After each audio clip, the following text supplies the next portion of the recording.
Oh,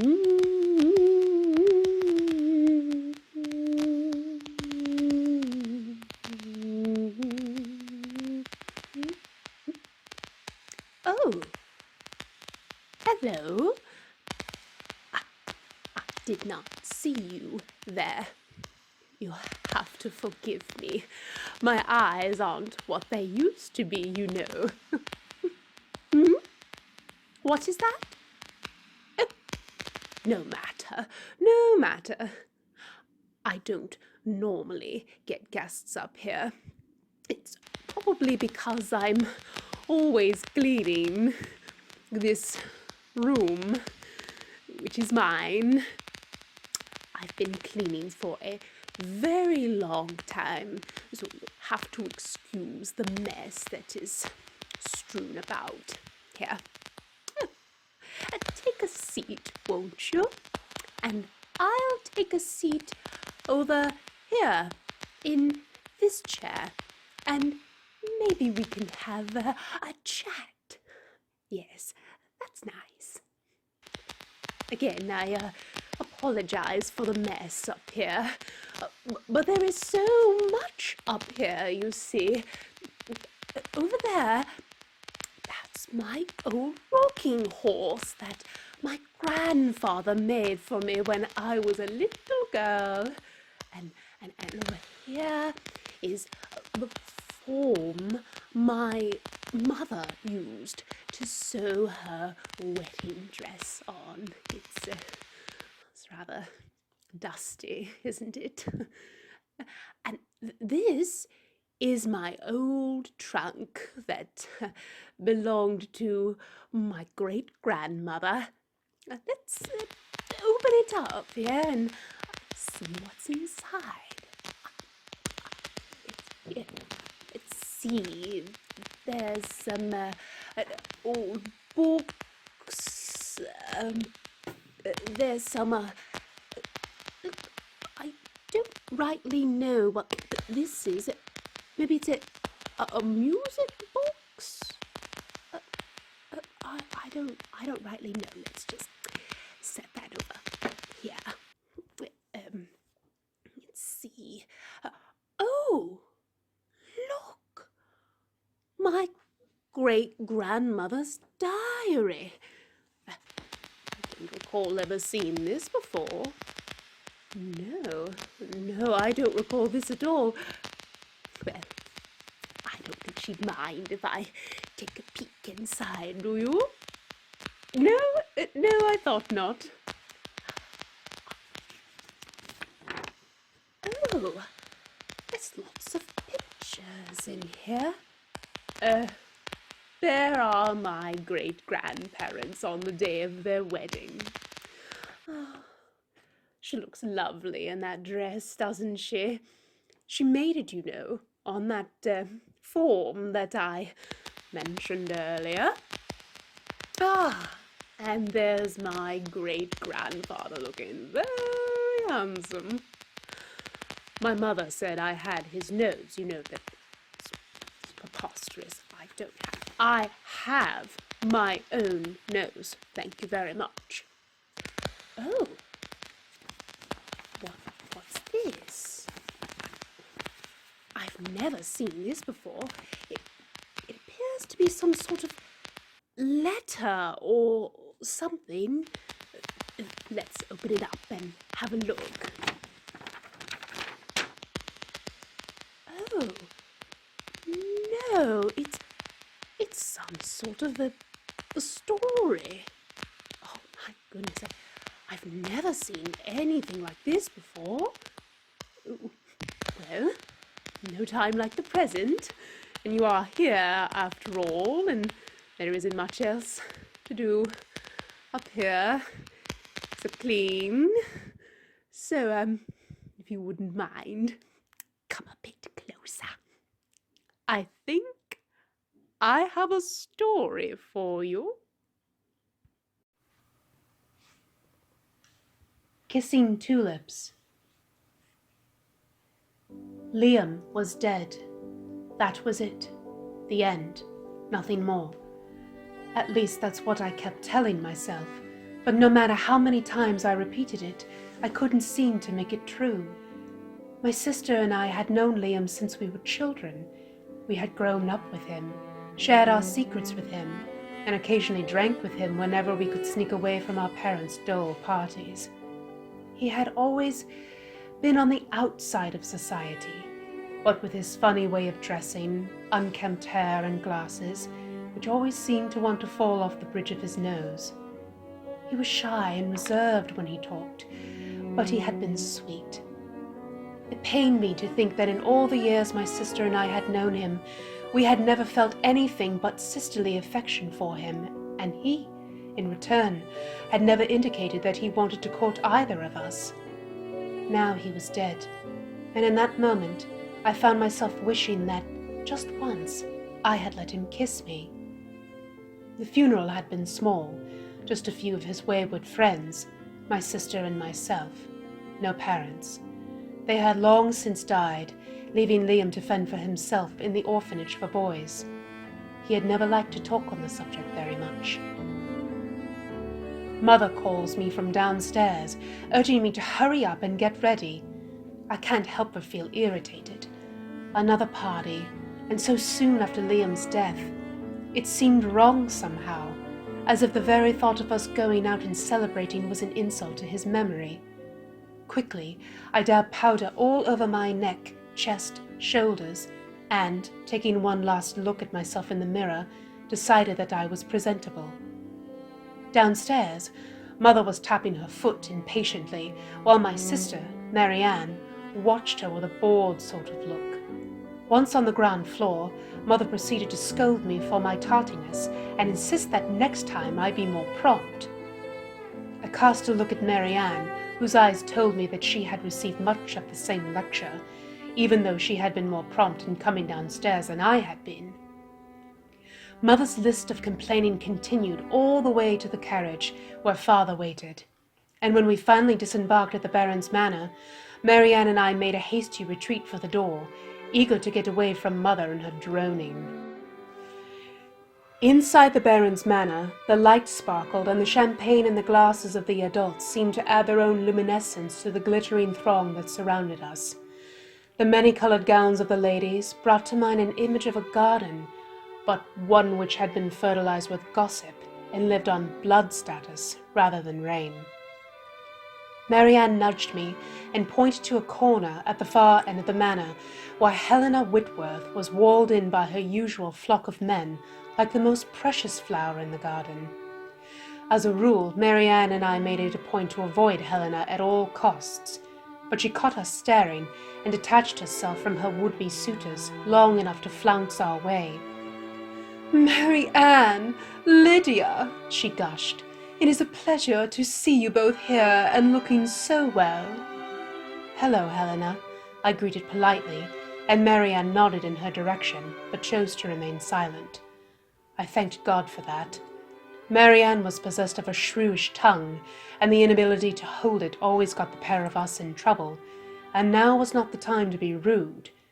At least, not yet. "I heard about what happened to your friend Liam," Helena continued, obviously eager for a piece of juicy gossip that she could share with her posse later on during tea time. "Tragic, really, a man like that, dying so young." "Yes, it was a shock to us all," I said a bit tightly, but it was better than keeping silent and letting Helena think I was afraid to speak to her. "And the funeral, it went well, I suppose?" "Yes," I said again. Just what was she getting at? As if my mind were as clear as glass to her, Helena leaned a bit closer and whispered against her fan. "Is it true that he died under mysterious circumstances?" Ah, of course. She would be after the details. "Well, aside from his age, there wasn't much else to his death," I lied, hoping that she would accept it and go back to being fawned over by her male entourage. "I heard," Helena went on, "that he was found with all the blood drained from his body, and there were strange marks, like some animal had sucked it out." I opened my mouth to retort, but Marianne beat me to it. "You seem to know a lot about Liam's death, Helena, for a woman who barely noticed him at all." Helena looked affronted. I tried not to smile. "We thank you very much for your sympathies, Helena," Marianne continued, speaking without reserve, as the time for niceties had passed. "But Lydia and I do not wish to discuss Liam's death or the details thereof. As a matter of fact, I would appreciate it very much if you left us alone for the remainder of this party and kept your simple mouth shut about things which do not concern you." As Marianne spoke these words, I watched the colour in Helena's face rise to something that resembled a cherry, and without so much as a she turned on her heels and stalked back to her corner. The rest of the night passed without much excitement, though I never actually expected Helena to keep such a squabble as we had just had a secret. Everyone else left us alone for the remainder of the evening, but that did not stop them from whispering behind their fans as we passed, or stopping mid-conversation as we entered a room. It was all so ridiculous, this meaningless gossip. To hear people talk about Liam, you would have thought that Marianne and I had been his lovers in an incestuous ménage-à-trois, instead of just being his friends. When we finally found a dark corner in which we could talk privately, Marianne was quick to toss her gloves and fan onto an empty chair and sit with her arms crossed firmly over her chest, fuming enough to make the ends of her hair frizz up. "Those stupid, brainless old biddies," she said hotly, and I didn't even need to ask whom she meant. "Where did they get off spreading such lies about Liam?" I sat down next to her and pulled off one of my shoes, happy to finally rest my feet long enough to stretch my toes. "I honestly don't know, Marianne. You and I both knew Liam better than anyone else did. We know what is true and what isn't. You just wait. This strain of gossip won't last for long. It never does." Marianne looked uncertain. "It's just the way he died, Liddy. It doesn't make any sense. How can a man be drained of all his blood in just one night? How is that even possible to do without—" She stopped mid-sentence, and for that I was grateful. There was so much about Liam's death that didn't make sense, and I didn't want to think of it. To see Liam lying in that alleyway they found him in, sitting in a pool of his own blood. "I know it doesn't make any sense, Marianne," I said softly, "but there isn't much we can do about it. Liam is dead, and we have to find a way to move on." She looked at me hard, as if I had said something cruel, but just then the curtain that had been concealing us was pulled back, and the Baron himself stood on the other side of it. He was a tall, imposing man, with handsomely dark features and glittering black eyes that were set firmly on Marianne and me. So startled was I by his sudden appearance that I dropped the shoe I had been holding, and he bent down to pick it up in one fluid motion. "Tired of my party already, ladies?" he asked with a smile. "I can't imagine why such blossoms would be crammed all the way back here in the corner where no one can see their beauty." "We beg your pardon, sir," I said, finding my voice at last. "We do not mean to be rude, but my sister and I lost a dear friend of ours 2 days ago, and we aren't feeling quite as festive as everyone else." "Ah, yes. I have heard of your friend and the tragic way in which he died. You have my deepest sympathies," he said, and bowed low to the both of us, and out of the corner of my eye I caught Marianne blushing. When he rose up again, the Baron's eyes were on me, but the contact lasted only the briefest of moments before he turned to my sister. "I was wondering if I might have the pleasure of a dance, Miss Turner. If you are not too put out by grief, that is. Would you allow me this small pleasure?" I turned to Marianne and found her trembling, which shocked me. Marianne wasn't the type to be frightened by one man's invitation to dance. I'm afraid I don't feel much like dancing tonight, sir, but I'm sure Liddy wouldn't say no to you asking her." The Baron chuckled good-naturedly and bent down to place my shoe back on my foot. "Then, Miss Lydia Turner, Would you allow me the pleasure of a dance? Before I could reply, the Baron had taken me by the hand and gently pulled me back into the large hall where most of the guests had assembled on the dance floor and were already waltzing to a melody I hardly recognized. Or maybe I did. I was so flustered by being asked to dance by the Baron himself, I scarcely knew which way was up. As he pulled me out to the center of the ballroom and put his arms around me, I couldn't help but stare up into his eyes, and when I did, some of the tension eased out of my body. I remembered the steps to the dance I had been forced to practice over and over again at boarding school. As we glided along, the Baron said nothing, but continued to look into my eyes. I felt as if I were drowning in them. His hands were firm around my waist, and the cool touch of his hand in mine were the only things that kept me from becoming dizzy with the spinning and the pounding of my heart.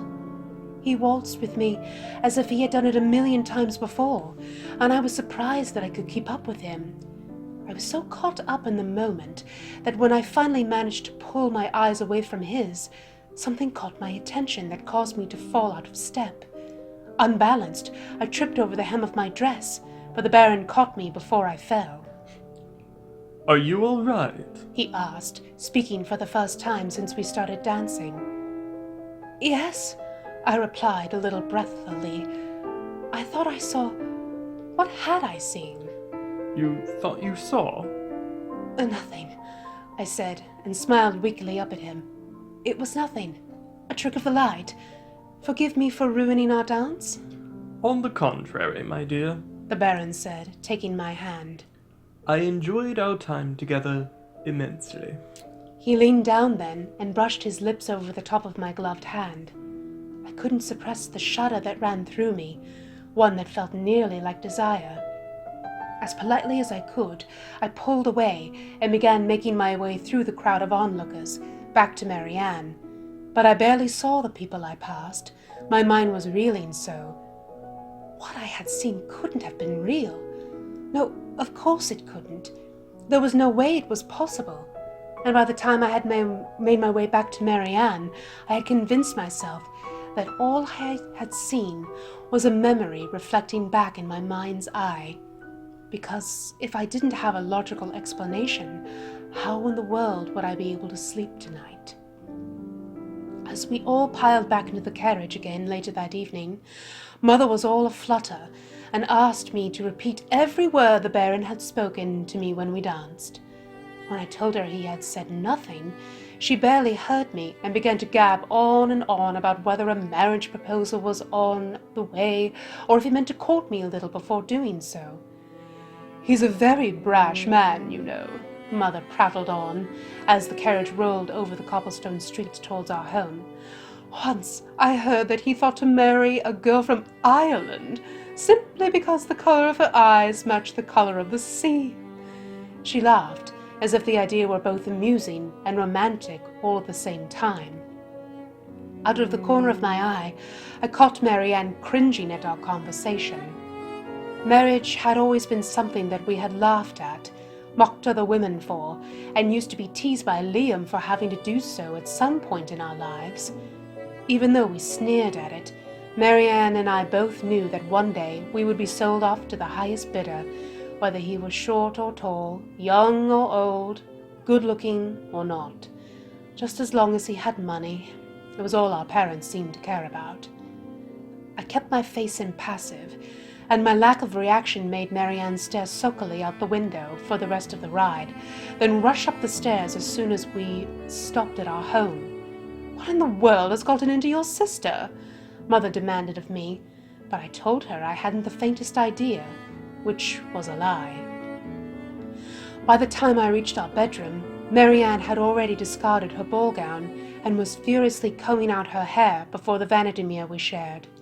She did not turn when I entered the room, so I let her sulk in peace and began to carefully remove my clothing. My candor must have served to further irritate her, because halfway through her task she slammed the brush down, sending several cosmetics toppling to the floor, and rounded angrily on me.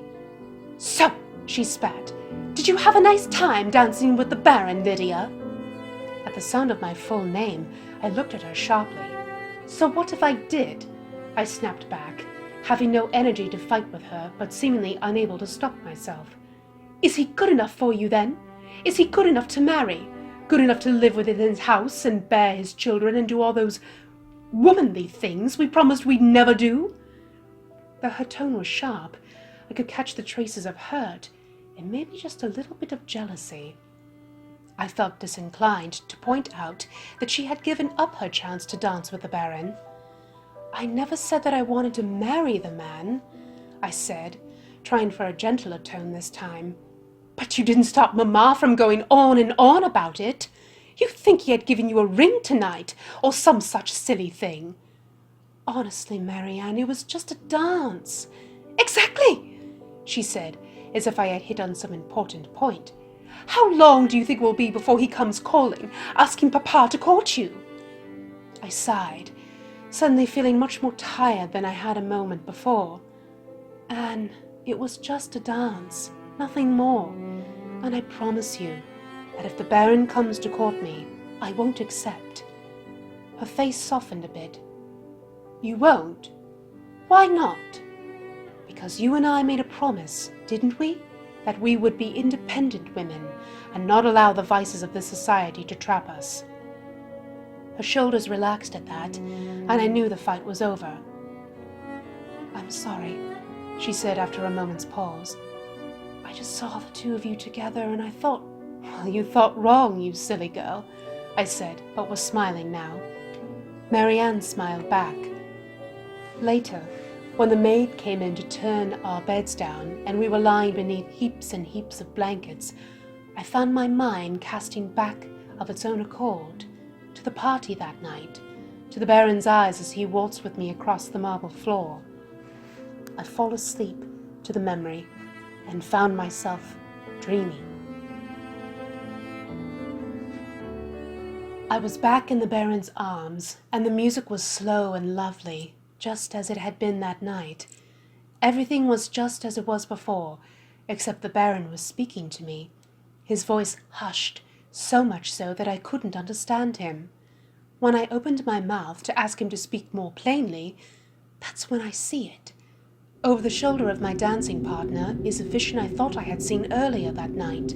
Among the crowd of black-clad men and pastel-colored women, Liam stood out clearly. He was dressed in the clothes they buried him in, but there was something else about him, something strange and unnatural. In all my years of knowing Liam, I had never known him to not wear his spectacles. But as I stare in his direction, I see that they are gone. He is clean and freshly shaven, his hair no longer unkempt, but pulled back into a loose ponytail that leaves his face glowing. Have his cheekbones always been set that high? Has his face always been that pale? He catches my eye and smiles at me, showing me long, pointed teeth. I feel a gasp rise in my throat, but the Baron has sent me into a spin from which I can't seem to stop. I throw my hands out, desperate to find something to grab onto, when I feel a cold touch on my wrists and the spinning stops. Liam is standing before me, his eyes soft, almost seductive. He brushes my hair out of my eyes before lowering his mouth to my ear and whispering, "Hello, Lidia." He bites my shoulder, piercing my flesh with his sharp teeth. I scream. Waking with a start, I realize that I've been dreaming, and the one who is screaming isn't me, but Marianne. Alarmed, I throw the covers off me and rush to her bedside. Groping in the dark, I feel for her shoulders, and when I have a firm hold on them, I shake her until she has stopped screaming and is staring up at me in the dark with wide, terrified eyes. "What's wrong, Marianne? Are you all right?" I ask, and am surprised to find that I sound half out of my mind with fright. "Liddy," she whispers to me, "I saw him." A chill that has nothing to do with the temperature of the room passes over my skin and seeps down into my very bones. But before I can open my mouth to reply, our nursemaid, Martha, bursts into the room, a worried look on her face. "What's all this racket going on at this time of night?" It's nothing, Martha, I say. Anne's just had a nightmare is all. Thank the Lord. For a moment I thought one of you was being murdered up here. Are you all right, Miss Marianne? I look at Marianne, who looks as if she would very much like to reply, but her face is still startlingly white, and her lower lip is trembling. I turn back to Martha and say, "She'll be all right. Don't worry, Martha. I'll sit up with her until she calms down." "Oh, very well then, miss," Martha replies, her voice holding a trace of doubt that Marianne would be all right. "Is there anything I can get for her? A hot water bottle? Smelling salts? Tea?" "Tea would be lovely, thank you, Martha," I reply, and with a curt nod in my direction, Martha quits our bedroom, and I turn back to Marianne, but she has closed her eyes and seems to have drifted back to sleep.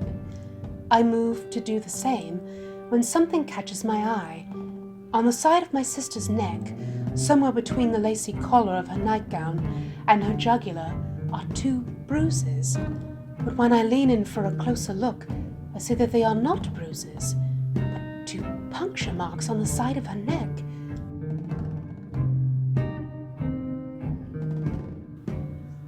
Marks that bear a very strange resemblance to the ones that Liam wore on the day of his death.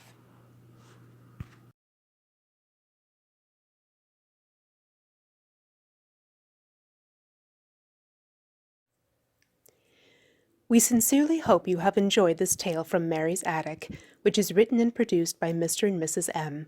If you wish to continue the adventure, consider hitting the subscribe button, along with the notification bell, so you can see when we create new content. Uploads are on the 3rd Monday of every month. Have a great day, and never forget that talking to strangers can be fateful to your health.